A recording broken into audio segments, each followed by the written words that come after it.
नमस्कार प्रिय विद्यार्थियों, वीके नॉलेज इलेक्ट्रिकल में आप सभी का स्वागत है। वैकेंसी का अपडेट लेकर एक बार आपके सामने फिर उपस्थित हूँ। अभी रेलवे की वैकेंसी चल रही है तो उसी का अपडेट होगा और इसमें रेलवे रिक्रूटमेंट बोर्ड जो है वो भी बड़ा एक्टिव हो गया है और अपडेट पर अपडेट डाल रहे हैं। खैर, इसके पीछे दो बड़े कारण हैं, उस पर भी हम चर्चा करेंगे। यानी ऐसी चीज़ें क्यों हो रही है, इसके पीछे क्यों हो गई, कैसे हो गई, इसके दो बड़े कारण हैं। अपडेट क्या है पहले वो आपको देते हैं, फिर कारण क्या है, ऐसा क्यों हो रहा है, इस पर भी हम चर्चा करेंगे। सो आइए अपडेट आपको देते हैं। सबसे पहला अपडेट तो है कि एज में रिलैक्सेशन मिल गया है सभी को और वो भी अपर एज में आपको 5 साल की छूट मिल चुकी है। मुझे लगता है सबसे बड़ी अपॉर्चुनिटी हम इसे कहेंगे। यानी पिछले 5 वर्ष में वैकेंसी नहीं आई, इसलिए 5 वर्ष की एज में छूट जो है वो दे दी गई है। तो अच्छा इनिशिएट ही कहेंगे हम इसे। जो 18 वर्ष से लेकर के 28 वर्ष का एज कॉलम में वो डालते हैं, उसको 18 वर्ष से 33 वर्ष कर दिया है, 33 ईयर कर दिया है। तो ये उन बच्चों के लिए बड़ी अपॉर्चुनिटी हम कहेंगे जिनको ये लग रहा था कि हम ओवर एज हो गए और इस वजह से हमें मौका नहीं मिला कि वैकेंसी नहीं आई। तो यहाँ बहुत शानदार मौका है। ठीक है, ये जो एज का क्राइटेरिया रहता है हमेशा किसके लिए होता है? अनरिजर्व कैटेगरी वाले बच्चों के लिए होता है। वैसे तो अपडेट ये बहुत पहले का है, यानी कल का आया हुआ है, तो आपने देख ही लिया होगा, लेकिन अपडेट देने में थोड़ा सा टाइम लग जाता है तो बताना जरूरी हो जाता है। इसमें अदर कैटेगरी जितनी भी है उन सबको फिर एज पर रिजर्वेशन सबको छूट मिलेगी। तो मैं आपको ओवरऑल बता देता हूँ किसको कैसे कैसे एज रिलैक्सेशन मिलेगा। जो अनरिजर्व कैटेगरी और ईडब्ल्यूएस कैटेगरी में बच्चे हैं वो 18 वर्ष से लेकर 33 वर्ष तक अप्लाई कर सकेंगे। इसी तरह से अगर आप ओबीसी कैटेगरी में हैं तो ओबीसी वालों को 3 वर्ष का रिलैक्सेशन जो पहले मिल रहा था वो भी मिलेगा एज पर रिजर्वेशन। यानी उसके लिए अपर एज हो गई 36 ईयर की। अगर रिजर्व कैटेगरी में हम SC ST के लिए बात करें तो उसके लिए जो छूट है उसको इंक्लूड करते हुए 41 ईयर तक की हो गई। तो अब कीजिए दबा करके अप्लाई, कोई नहीं रोकने वाला है आपको। ठीक है, 1 जुलाई 2006 के बाद किसी का डेट ऑफ बर्थ नहीं होना चाहिए, जबकि उससे पहले का डेट ऑफ बर्थ कहाँ कहाँ हो। 2 जुलाई 1991 से पहले का कोई नहीं होना चाहिए। 2 जुलाई 1991 किसी का डेट ऑफ बर्थ है तो वो बच्चा यहाँ भर सकेगा अगर अनरिजर्व और ईडब्ल्यूएस से। यानी 1 जुलाई 1991 है तो फिर आप नहीं भर सकेंगे। ओबीसी में 2 जुलाई 1988 है और SC ST के लिए 1986 यानी 1986, 2 जुलाई 1986 से आप बाद के डेट ऑफ बर्थ में है तो अप्लाई कर सकेंगे। तो ये एक बड़ा अपडेट जो है हम सब के लिए, और मुझे लगता है शानदार डिसीजन हम इसे कहेंगे। हालांकि कंपटीशन इससे देखो बढ़ेगा, लेकिन सीधी सी बात है, देखो ये बच्चे कोई गुनाह थोड़ी किया था, इन्होंने तैयारी तो कर रहे थे, वैकेंसी नहीं आई तो बच्चों की गलती तो नहीं है। तो ये इनिशिएट अच्छा है और एज में रिलैक्सेशन मिला है। सेकंड इनिशिएट जो मिला है हमें वो एग्ज़ाम शेड्यूल को लेकर है। एग्ज़ाम शेड्यूल आपका आ चुका है, साथ ही इसके नई भर्ती पर भी आ चुका है। तो आइए हम उस पर एक नज़र डालते हैं। ये है एक दूसरा नोटिफिकेशन या यूँ कहें कि दूसरा अपडेट। हालांकि ये भी अपडेट सुबह का है तो आपने देख ही लिया होगा, लेकिन हम आपको थोड़ा सा इस पर विस्तार से और बताना चाहेंगे और बताऊंगा कि ये ऐसा फटाफट से क्यों हो रहा है। तो देखिए क्या दिया इन्होंने,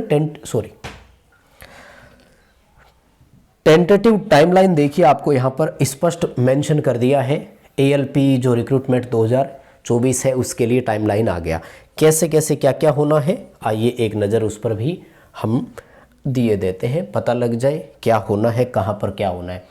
जो नोटिफिकेशन इन्होंने निकाला है, कोई बात नहीं, इस पर बात नहीं करनी। CBT 1 जो है आपका वो होगा जून और अगस्त के 2024 महीने में, यानी जून से लेकर अगस्त के बीच बीच में। ये देखो ये रहा है ना, विल बी हेल्ड बिटवीन, यानी जून से अगस्त के बीच कभी भी कहीं भी हो सकता है। उसके बाद में जो CBT 2 आपका है वो सितंबर 24 में होगा, यानी यहाँ लगभग आपको 1 से 1.5 महीने का समय मिल सकता है।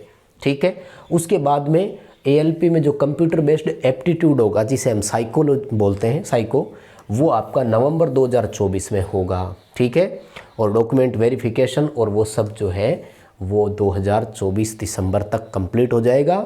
और फिर ये कह रहे हैं कि हम जनवरी 2025 में ALP की नई भर्ती का CEN सेंट्रलाइज एम्प्लॉयमेंट नोटिफिकेशन भी जारी कर देंगे।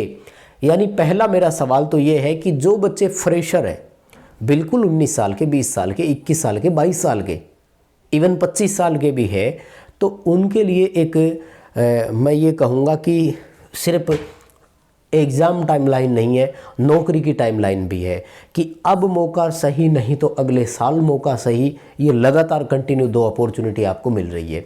तो शेड्यूल बनाइए और आज से ही टारगेट कीजिए, क्योंकि देखो ALP का ना स्टेटस बड़ा होता है। अब मैं कुछ आपके साथ पर्सनल चर्चाएं करूँगा, ये चीज़ें तो आपने देख ली। स्टेटस क्या होता है इसकी मैं बात करने वाला था। स्टेटस ये है कि अभी देखो पूरे भारत में ही आई थी, बार्क में वैकेंसी आई थी, और अगर उस वैकेंसी को जोड़ें तो मुझे लगता है 3000 के आसपास तो ये वैकेंसी पहुंच गई थी। और ALP की वैकेंसी कितनी है? 6000, जबकि ये ज़्यादा हाईलाइटेड है क्योंकि इसका एक स्टेटस अलग है कि रेलवे में है, लोको पायलट है, तो अपने आप में एक स्टेटस अलग होता है। सो ये हाईलाइटेड वैकेंसी है, नहीं तो बार्क में भी हुआ ही था। हमें भी इस ओर थोड़ा ध्यान देना है, तो मेहनत कंटिन्यू करनी है। बात यह है कि RRB इतना फॉर्म में क्यों है, इतना एक्टिव क्यों है, या फिर इस तरह की चीज़ें क्यों आई, इसके पीछे कारण क्या है? 2 बड़े कारण है। देखो, पहला कारण तो यही था कि बच्चों ने बहुत प्रोटेस्ट किया, मेहनत की, वास्तव में उनकी ही मेहनत है, वही मेहनत रंग ला रही है, और हम सबको उन बच्चों का धन्यवाद करना चाहिए कि वो मेहनत करके अपना ले आए।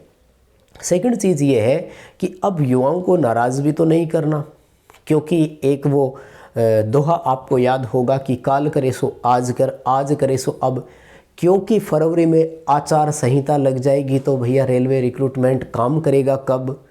RRB जो रेलवे रिक्रूटमेंट बोर्ड है वो काम करेगा कब? तो फरवरी में जो आम लोकसभा चुनाव होने हैं उनकी आचार संहिता लग जाएगी, तो उससे पहले पहले आपको सारे शेड्यूल या काम जो है वो बताने पड़ते हैं, क्योंकि उसके बाद में आप कोई जो है नोटिफिकेशन नहीं निकालते। हालांकि काम जो करते हैं वो ब्यूरोक्रेट करते हैं, ब्यूरोक्रेसी करती है, अधिकारी करते हैं, और साइन उनके ही होते हैं, लेकिन कहीं ना कहीं वो उस विभाग से अप्रूव्ड होते हैं, इसलिए वो नोटिफिकेशन या किसी तरह का विज्ञापन जो है वो जारी नहीं कर सकते। तो मुझे जो बड़ा कारण लगा वो यही लगा कि आचार संहिता लगने वाली है, तो फरवरी में तो लग ही जाएगी, तो आचार संहिता से पहले पहले जो काम करना है वो करना ही है। और फिर देखो चुनाव है, तो फिर युवाओं को नाराज़ कर नहीं सकते, तो उनको सारी बातें बताई, क्योंकि इन्होंने रिसेंटली 3 चीज़ें दे दी है। टेक्नीशियन की वैकेंसी जल्दी जारी कर देंगे, इस पर आश्वासन दे दिया लिखित में। एज रिलैक्सेशन बढ़ा दी, इसका ऑर्डर निकाल दिया लिखित में। एग्ज़ाम कब कब लेंगे, यानी बच्चों को गुमराह नहीं होना पड़ेगा, बच्चों को वेट नहीं करना पड़ेगा, वो सब शेड्यूल इन्होंने जारी कर दिया। खैर, ये अपडेट हम टेलीग्राम पर सबसे पहले डालते हैं, तो अगर आप हमारे टेलीग्राम से नहीं जुड़े हुए हैं तो अभी जुड़िए, डिस्क्रिप्शन में लिंक दिया गया है। हमारा एंड्रॉयड ऐप भी डाउनलोड कीजिएगा, प्रतियोगी परीक्षाओं के लिए वहाँ पर सूटेबल कंटेंट अवेलेबल है, आप ले सकते हैं। अभी के लिए इतना अपडेट था, वीडियो लाइक कीजिएगा, दोस्तों के साथ शेयर करें, चैनल से पहली बार जुड़े हैं तो सब्सक्राइब कीजिएगा। बहुत धन्यवाद।